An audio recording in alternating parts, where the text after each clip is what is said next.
There's no pizza for me because I'm going to talk about Oshkosh.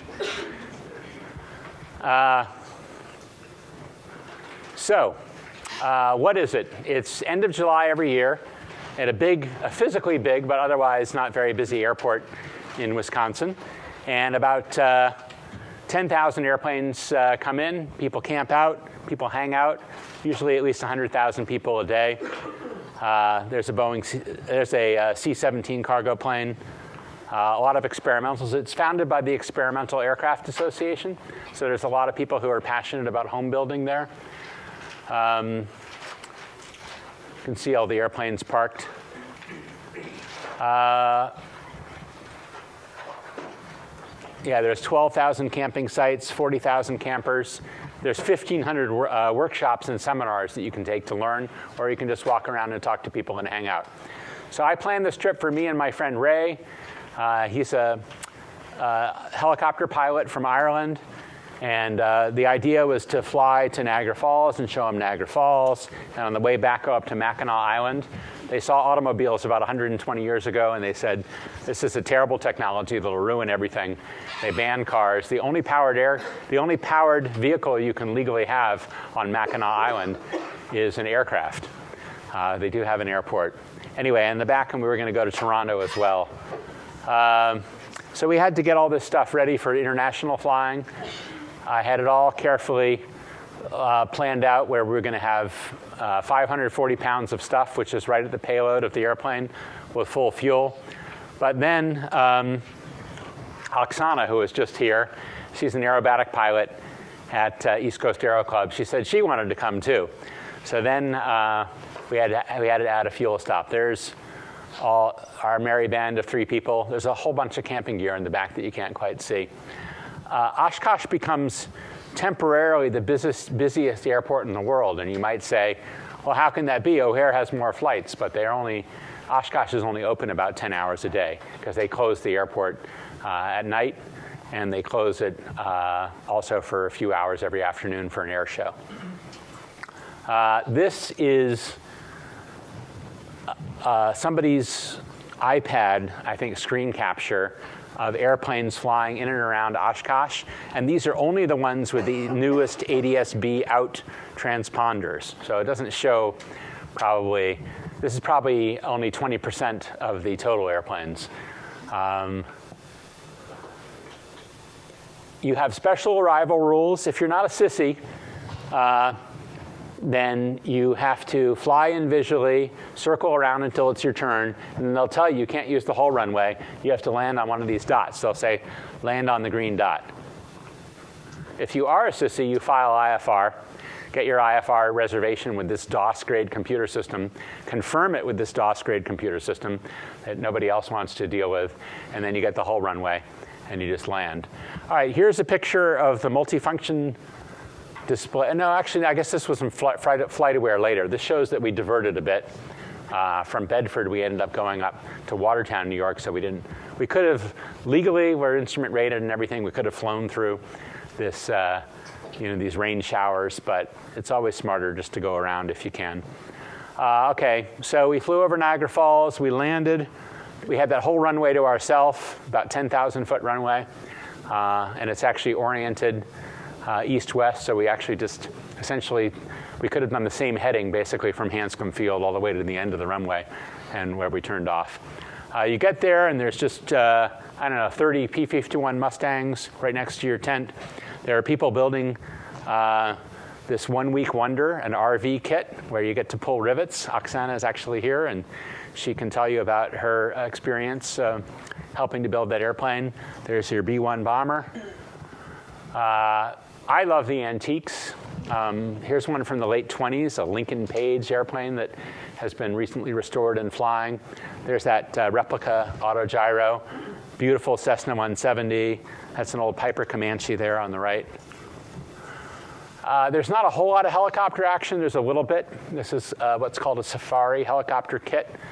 That's how you know that you have real confidence in your mechanical abilities, if you build and then fly your own helicopter. Piper Cub, this is a guy who stuck a Pratt & Whitney, I think it's a Pratt PT6 engine into a Polish Wilga short field landing airplane. He added fuel tanks. It's such a fuel hog now that he had to add extra fuel capacity in the struts, and flies all around the West going camping with his family. All right, and that's called a Traveler. There were a bunch of these. So these are airplanes from the 20s. People are just using them for transportation, throwing a friend in the back maybe and a tent, and going and camping out at Oshkosh. So I think that's pretty cool. All right, there are only 5 of these Piaggio seaplanes, P136s, that still exist out of 63 that were built from 1948 to 1961. I saw 2 of them parked next to each other at Oshkosh. That's what makes it a unique experience. Here's some kind of airplane doing a simulated bombing run. Meanwhile, a family is there in their personal DC-3, camping out. Here's our little plane and the $99 tent from Costco. It seemed like a great idea at the time. I think we have a slide on that. Okay, this kind of summarizes, this is the unfortunate state of general aviation now. So they have the Innovation Showcase, and right in front of it, a Piper Seminole, which I think was certified in the 1970s, and certainly a derivative of things going back a lot farther than that.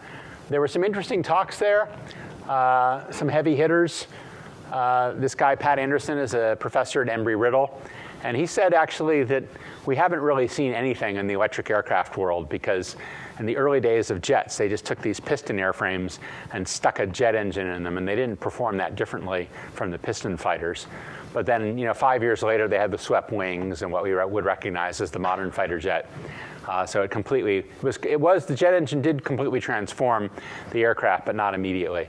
So he said, you're seeing some of this now, where people take a little 2-seat trainer and they remove the piston engine and put in an electric motor with the propeller. But that's not really what we're really going to see are things that are much more like drones. There's an Uber. There was a guy from Uber that was very interesting. Uber has aeronautical engineers working for them, designing aircraft and then releasing the designs for free, hoping that people will make them.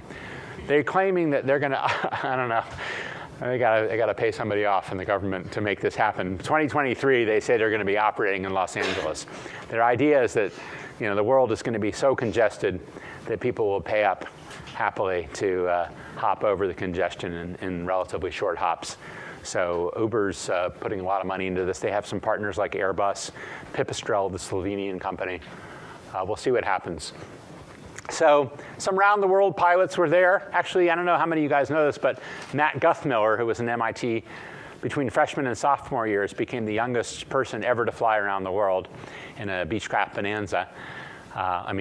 He was in a Beechcraft Bonanza, and he was the youngest person to fly around the world.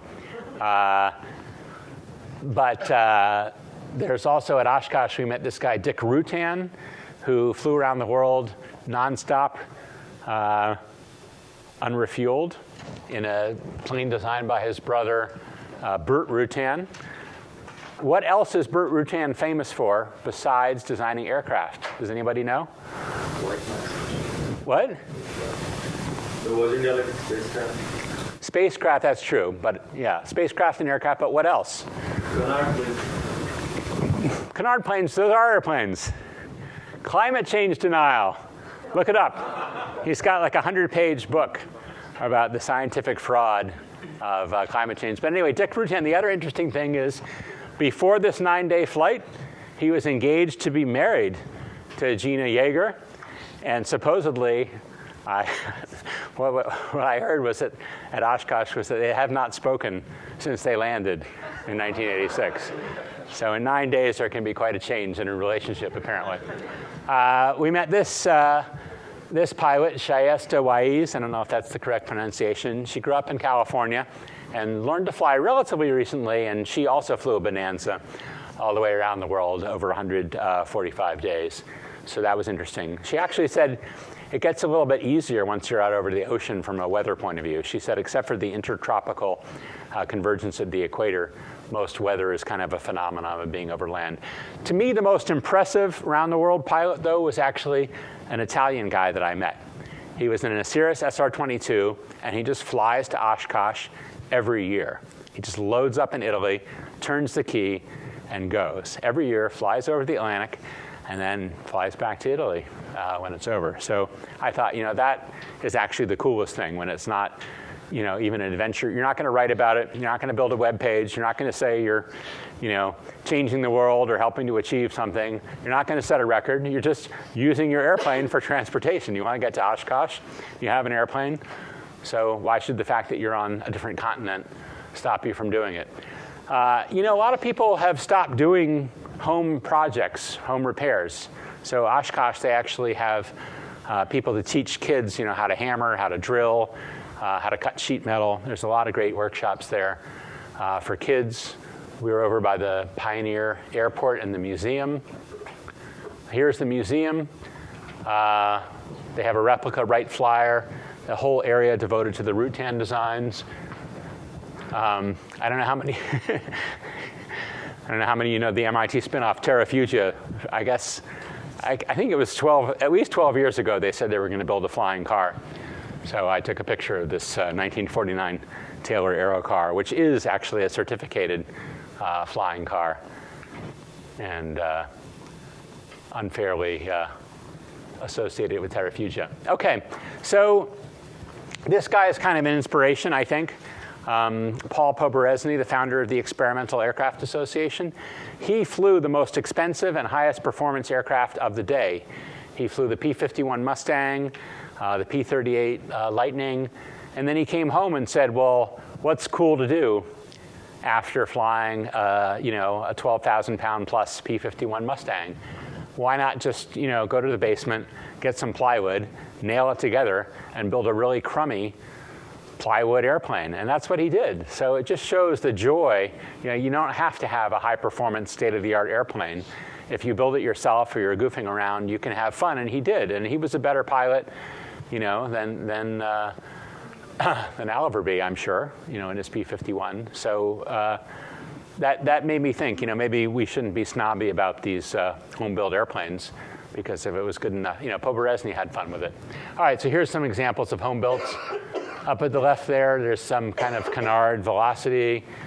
These folks spent 15 years building this helicopter, and they had about 40 hours of flight time on it. So, to me, in a good month at a flight school, a Robinson helicopter might fly 90 hours or 100 hours in just a month. So it was taking them, take them 15 years plus to get to where a flight school would get in a month. But that's kind of not the point. It's not about efficiency, apparently. That's a rotorway kit, I bet. And they modified it by sticking in a little tiny turbine engine. This is another modification. This is an old Rutan design that became the Berkut with a big piston engine. This guy stuck a turbojet engine in it. Here's the company, 42,000. I think that doesn't include the engine, which is another 50. You can build your own little single-seat jet. Cirrus was there. Cirrus actually has been kind of a industry-changing company. It didn't seem that way at the time because it's very similar in performance to Moonies and Pipers and Cessnas. But they really have revolutionized the way that families buy airplanes now, and they've got over 7,000 of them. The parachute is, I think, critical to getting modern people to accept this design. And also the glass cockpit does make life easier, although everybody else is caught up there. Here's the Icon A5. They have the same booth every year, huge amount of excitement. People love it. A lot of people have ordered it. They haven't figured out how to build it. The price has gone up to the point where you can almost buy a Cessna Caravan on floats with a jet engine for the same price. Here's a retired Air Force and Southwest Airlines pilot with his electric self-launching Pipistrel glider. Pipistrel is the company to watch. They do a lot of interesting stuff in Slovenia, especially with electrics. This is not the kind of radar picture you want to see when you're in a $99 tent. I will say to Costco that it did hold up remarkably well, but it was scary. The seaplane base, a few miles away from Oshkosh, they have the Oshkosh Seaplane Base. I think it's on Lake Winnebago. So you take a shuttle bus or you drive over there if you have a rental car.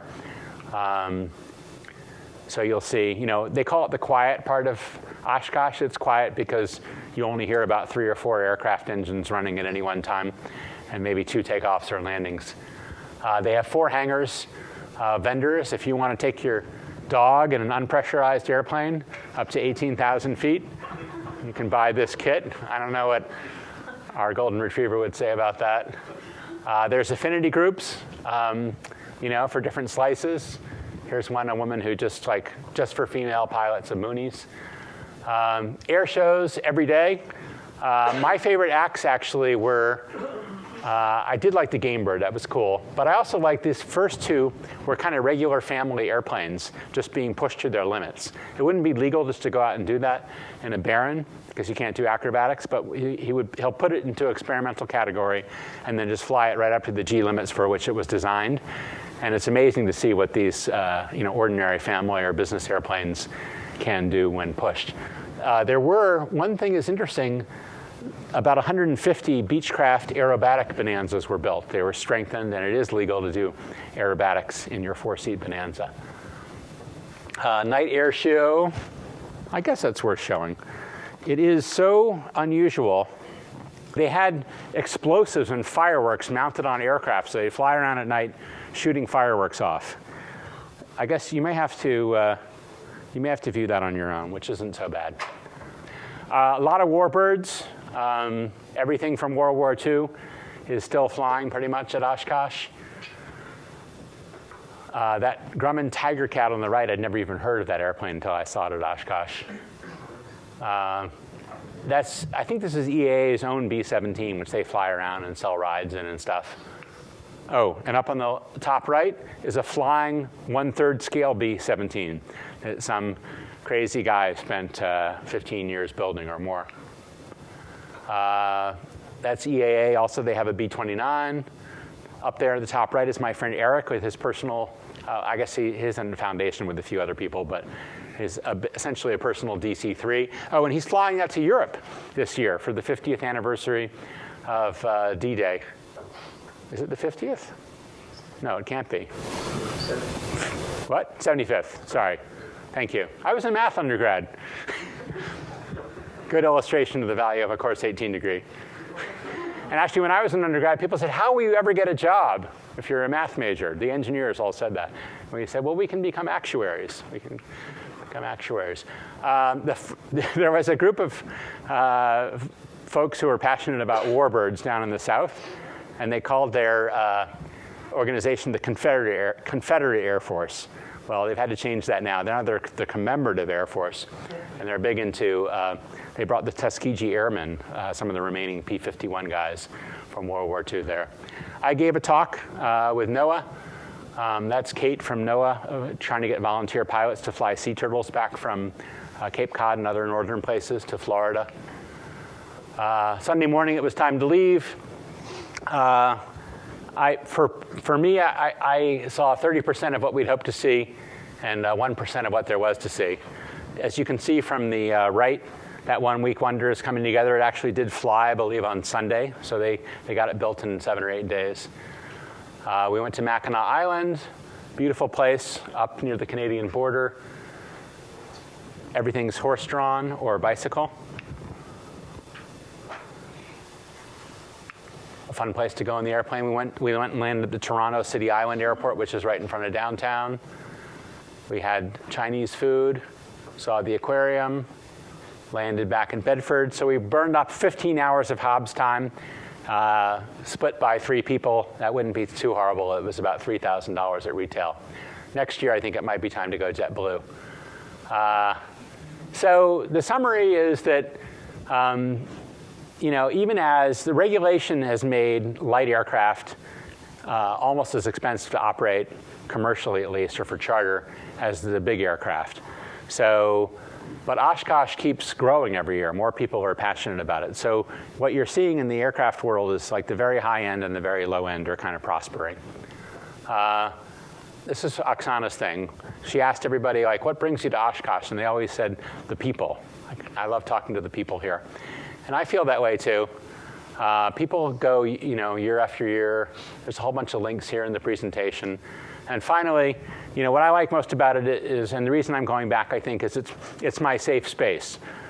Outside of this room, if I tell people, I like to go over to Hanscom Field and fly this little 4-seat airplane with a piston engine. They're horrified. They think that's just so dumb. You could just drive to New York in your Honda.